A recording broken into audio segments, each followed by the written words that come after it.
और जिन लोगों ने किया कभी नाश्ता भी हलवे का, द्वारे द्वारे पर मैंने दोना फैलाते देखे। इस समय एक सा नहीं रहता। इस समय ने भगवान तक को महाराज परेशान कर दिया। जो भगवान अयोध्या में जन्म लेते हैं, बताओ दशरथ चक्रवर्ती सम्राट थे, कोई कमी रही होगी? उनको भी वन में जाना पड़ा। भगवान कन्हैया, इनके यहाँ पर किस चीज की कमी रही होगी? इन कन्हैया को भी समय ने ऐसा चक्कर दिखाया कि जन्म कहाँ लिया? मथुरा में। मथुरा छोड़ करके गोकुल, गोकुल से वृंदावन, वृंदावन से फिर मथुरा, मथुरा में भी चैन से नहीं रह पाए, फिर द्वारका, और द्वारका में भी चैन से नहीं रह पाए। भीलन लूटी गोपिका भी अर्जुन बेही बाण। जिन कन्हैया ने पूरे महाभारत का युद्ध करवा दिया होगा, अनुमान लगाओ, क्या वो थोड़ी से उस बाण से मर सकते थे? भगवान तो वैसे भी कभी मरते नहीं हैं, लेकिन भगवान ने सहारा लिया। जो भगवान बैठे बैठे द्वारका में और महाराज द्रौपदी की रक्षा कहां कर सकते हैं? हस्तिनापुर में। वो भगवान गोपिकाओं की रक्षा नहीं कर पाए। जो भगवान युद्ध में बिना अस्त्र शस्त्र उठाए पूरे महाभारत को जितवा सकते हैं, उन भगवान के लिए क्या संभव नहीं होगा। लेकिन समय समय की बात है, समय को परखे ज्ञानी, और समय पे बाढ़े धूप, समय पे बरसे पानी, समय को कोई नहीं समझ पाया। अर्जुन युधिष्ठिर, जब सबने सुना कि मेरे प्रभु ही इस धराधाम से चले गए थे, सबके मन में बैराग जागा, हमें भी नहीं रहना। इंद्रप्रस्थ का राजा बना दिया किसे? परीक्षित को। सब लोग चले गए हिमालय में गलने के लिए। हिमालय में जब गलने के लिए गए हैं तो एक वाक्या याद आया। पितामह भीष्म ने काय का उपदेश दिया था? राजधर्म, ज्ञान धर्म, गृहस्थ धर्म, अनेकों धर्मों का हमें ज्ञान दिया था।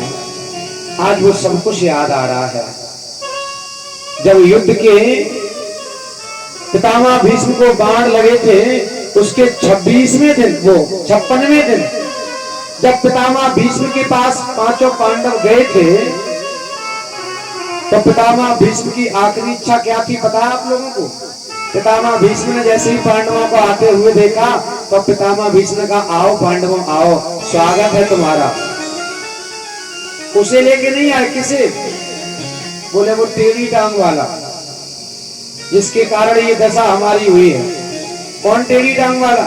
अरे वो कन्हैया। कन्हैया ने जैसे ही सुना कि पितामह हमें याद कर रहे हैं, तो भगवान द्वारकाधीश निकल कर आए। पितामह प्रणाम, मैं भी आया हूं, अकेले थोड़ी ना आएंगे पांडव, तुम भी आओ, चले आओ गोविंद। भगवान आए। पितामह कैसे हो? ठीक हो?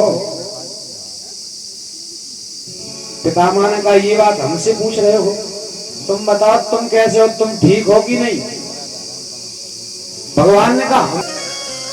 तब पितामह भीष्म ने भगवान से कहा था कि याद करो वो दिन कन्हैया, एक दिन जब युद्ध प्रारंभ नहीं हुआ था। आप लोग सेटअप समझना, ये ना सोचना कथा का प्रसंग वहीं चल रहा है।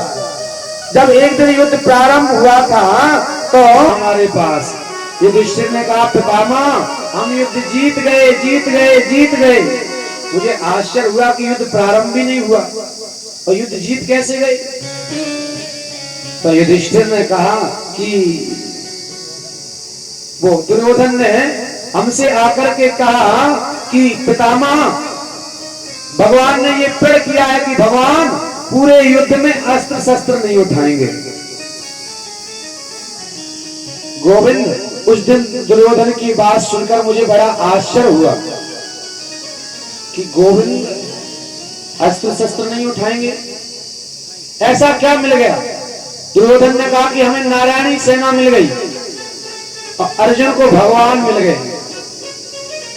मेरी आंखों में उस दिन आंसू आ गए कि दुर्योधन तू जीतते हुए भी हार जाएगा और अगर हार भी गया तो भी अर्जुन जीत जाएगा।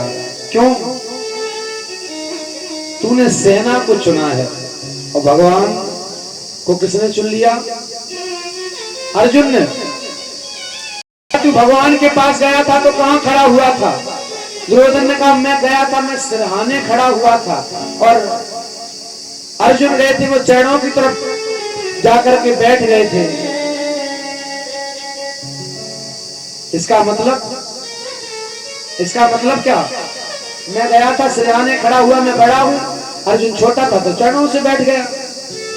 पितामह ने कहा वो दुर्योधन, तू जीतते हुए भी हार जाएगा। क्यों? तू सिरहाने खड़ा था तो और अर्जुन पैरों की तरफ बैठे थे, तो तू भगवान उस समय क्या कर रहे थे? बोले भगवान सो रहे थे। भगवान सो रहे थे। अच्छा, भगवान जब उठे तो भगवान ने किसे देखा? अच्छा, व्यक्ति सोने वाला यदि सो के उठेगा तो उसकी नजर सिर की तरफ पहले जाएगी या पैरों की तरफ? पैरों की तरफ पहले जाएगी।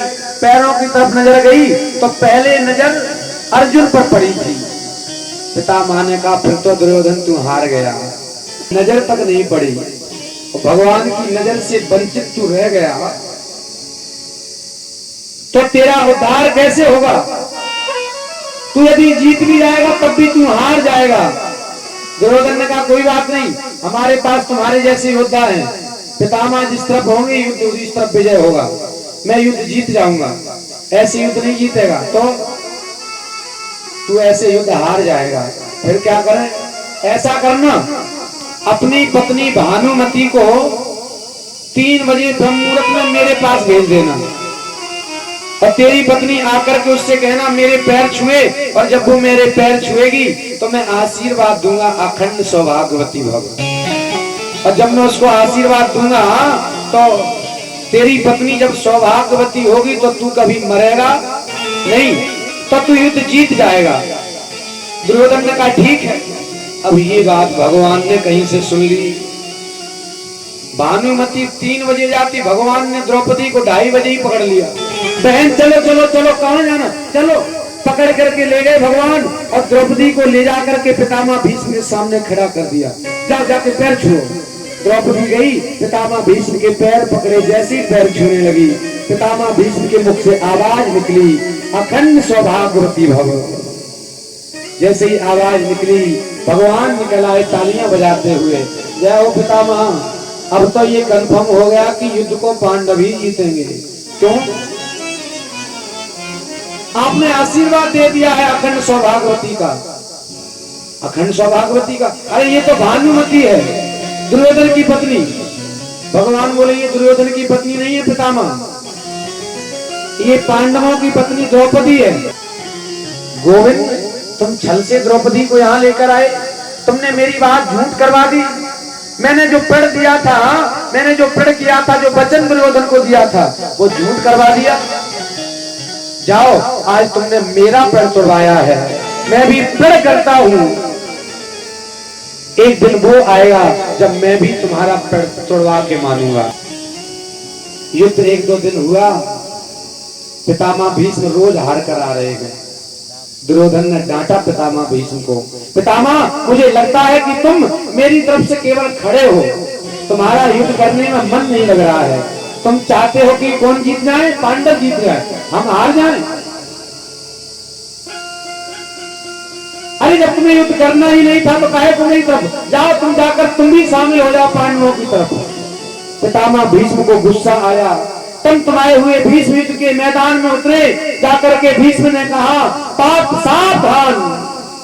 एक आवाज पड़ी सीधे अर्जुन के कानों में, जैसे ही कहा पार्थ सावधान, अर्जुन जब तक संभलता वैसे ही पितामह ने संभलने भी नहीं दिया। बाणों की वर्षा कर दी अर्जुन के रथ पर, बाण पर बाण छोड़ते जाते हैं, बाण पर बाण छोड़ते जाते हैं। एक बाण जाके अर्जुन के मुकुट में लगा, अर्जुन का मुकुट गिर गया। एक बाण जाकर के अर्जुन के धनुष में लगा, आज अर्जुन का गांडीव खंडित हो गया। एक बाण जाकर के अर्जुन के कवच में लगा, अर्जुन ने कवच उतार के फेंक दिया। एक बाण जाकर के अर्जुन के महाराज तुरई को तरकस में लगा, तरकस उड़ेल दिया अर्जुन ने। और अब भी महाराज पितामह भीष्म बाण पर बाण चला रहे हैं। भगवान ने कहा अर्जुन तुझे क्या हो गया, युद्ध कर, खड़ा हो जा। अर्जुन महाराज गर्दन नीची करे, खड़ा नहीं हो रहा है। तुझे शोक हुआ है, पितामह तुझे हरा कर चले जाएंगे।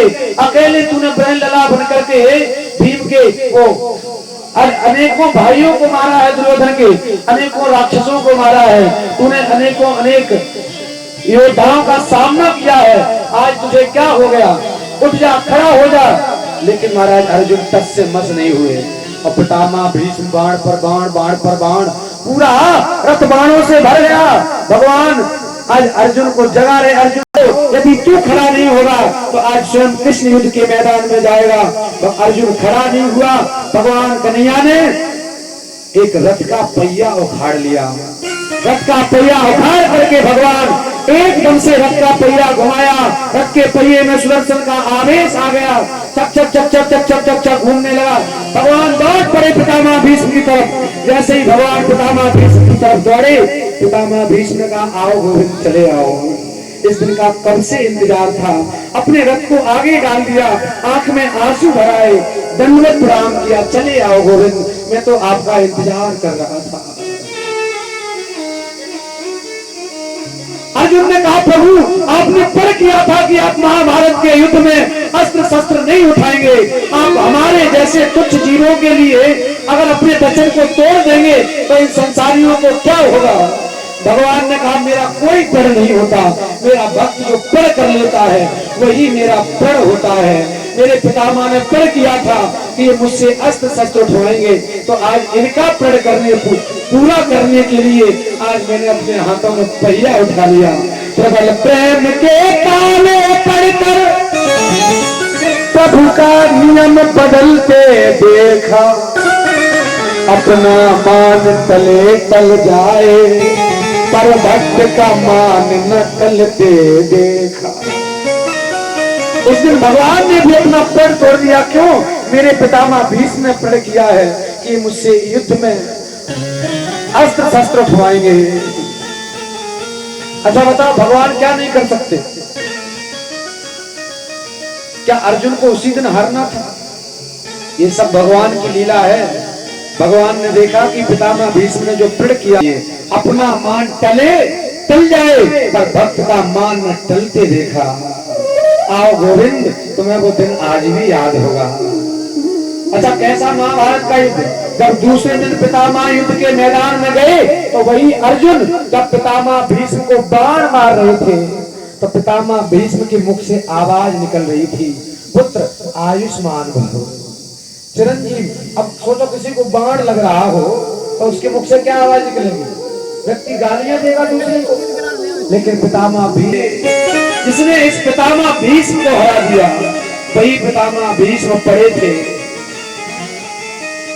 पितामह भीष्म ने कहा गोविंद याद है कि नहीं? भगवान ने कहा पितामह याद है। अब बताओ अब क्या चाहते हो? पितामह भीष्म ने कहा मैं चाहता हूं कि मैं जब तक मर न जाऊं, जब तक मेरे प्राण न निकल जाएं। भगवान ने कहा पितामह ये अच्छा फंसाया। क्यों? मृत्यु का वरदान प्राप्त है और क्या पता कभी आपकी इच्छा हुई ना मरने की, तो हम यहाँ कब तक खड़े रहेंगे, कब तक मुस्कुराएंगे? फिर तो हमारा पूरा जीवन यहीं पे निकल जाएगा। पितामह भीष्म ने कहा कि मैं तुम्हें बहुत देर तक खड़ा नहीं रखूंगा। क्यों? मेरी एक बेटी है और पिता का ये अधिकार होता है, कर्तव्य होता है कि जब तक बेटी का विवाह ना हो जाए तब तक पिता को दूसरा कोई काम नहीं करना चाहिए, घर छोड़कर नहीं जाना चाहिए। तब मेरी एक बेटी है, मैं उसका विवाह कर दूं फिर मर जाऊं।